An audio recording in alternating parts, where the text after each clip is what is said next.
800 years ago, this man called Temujin, and better known as Genghis Khan, the king of the universe, managed to create the largest empire ever known in the history of humanity. It all began in the year 1190 when Genghis Khan managed to bring together the different nomadic tribes of Mongolia in a single powerful army of 200,000 men. This and his undoubted military genius enabled him to conquer vast territories stretching from the Pacific to the heart of Europe and from northern Siberia to India, Iran and Turkey. His armies, relatively small, highly disciplined, extremely well coordinated and with innovative military skill and great mobility, were organized into tumans, a basic formation of 10,000 warriors on horseback.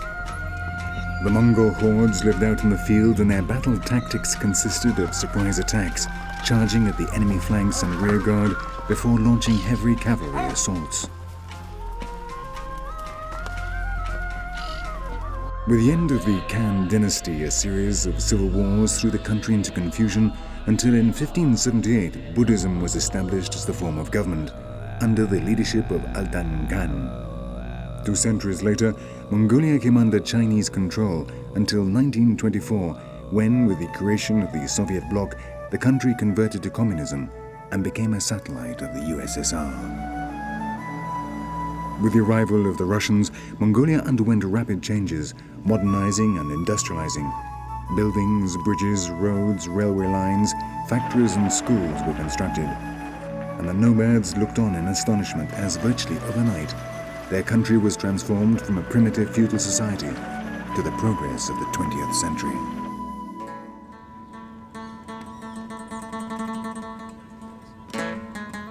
Ulaanbaatar became the new cosmopolitan capital of this renewed country, designed in accordance with the cold, impersonal urban planning standards of the Soviets. The result is an atmosphere which gives the visitor the impression of having landed in a lost remote city in Siberia. But with the fall of the Berlin Wall in 1989 and the consequent disintegration of the Soviet bloc, the Russians left just as quickly as they had arrived.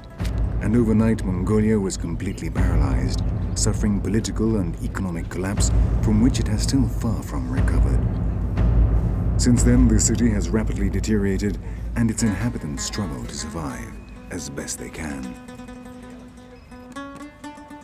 The situation in rural areas is also dramatic, and every day hundreds of families arrive in the city fleeing from poverty and hunger.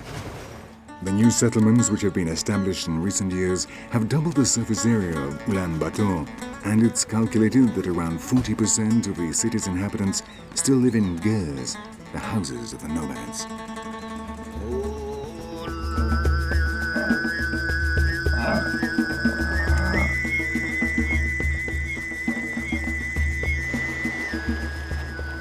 But in any case, and despite the great empires, invasions, civil wars, and political and social experiments, in the interior of the country, few things have changed since the time of Genghis Khan.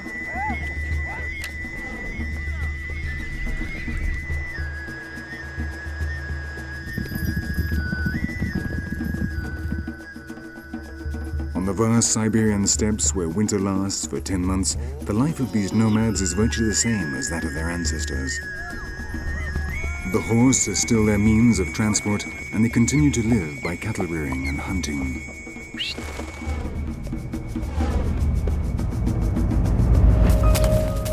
This is the story of 3 ethnic groups which, though they inhabit the same territory, have different cultures and traditions. But with one common denominator, they are all heirs of Genghis Khan.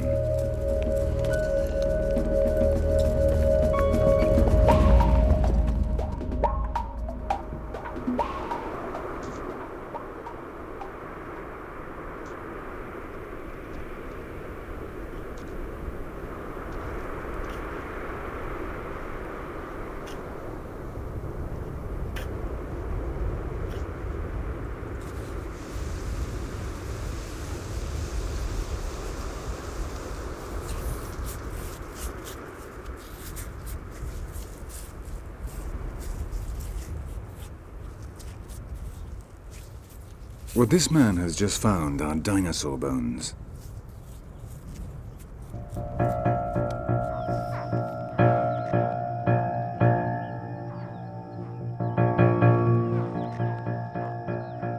Since Roy Chapman Andrews, whose life inspired the character of Indiana Jones, discovered the first dinosaur eggs in the Gobi in 1921, this desert has become a magnificent laboratory for scientists and paleontologists. With their excavations, they have been able to find answers to many questions, establishing, for example, that the dinosaurs disappeared from the Gobi as a result of avalanches and sandstorms at least 16 million years ago.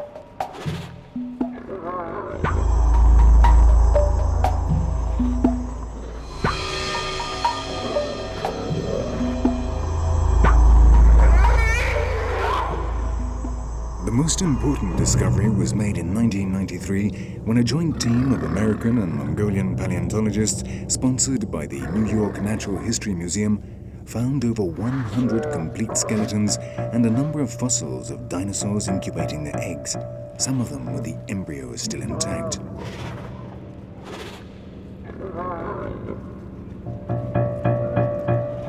And though the majority of these finds are now on display in the major museums of the West, the Ulaanbaatar Natural History Museum is a magnificent place to find out more about these animals that lived on Earth 250 million years ago.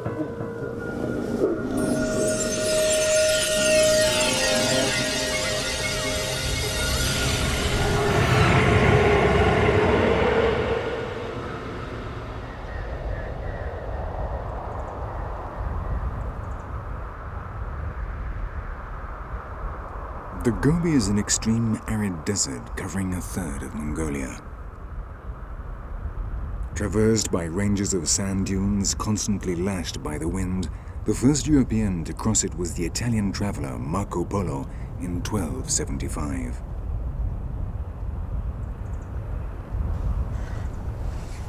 With temperatures of up to 50 degrees centigrade in summer, which generally fall to 40 degrees below zero in winter, life in the Gobi is harsh and difficult.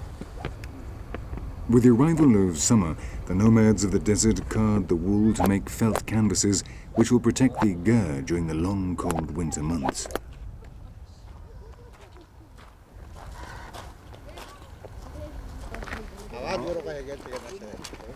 It is also a good time to collect and store camel excrement. These animals are essential if man is to survive in these barren deserts. In a landscape where there is not even a single tree, this is the only possible source of energy for heating and cooking. Without it, life here would be impossible.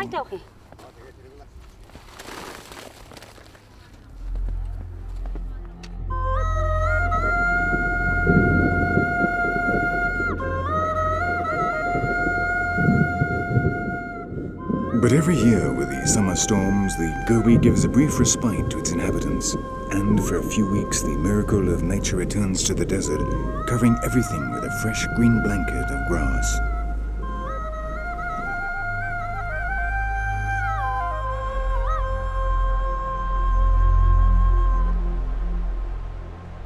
Water once more runs between the dunes and is thirstily absorbed by the parched, cracked land, and the Gobi again comes to life.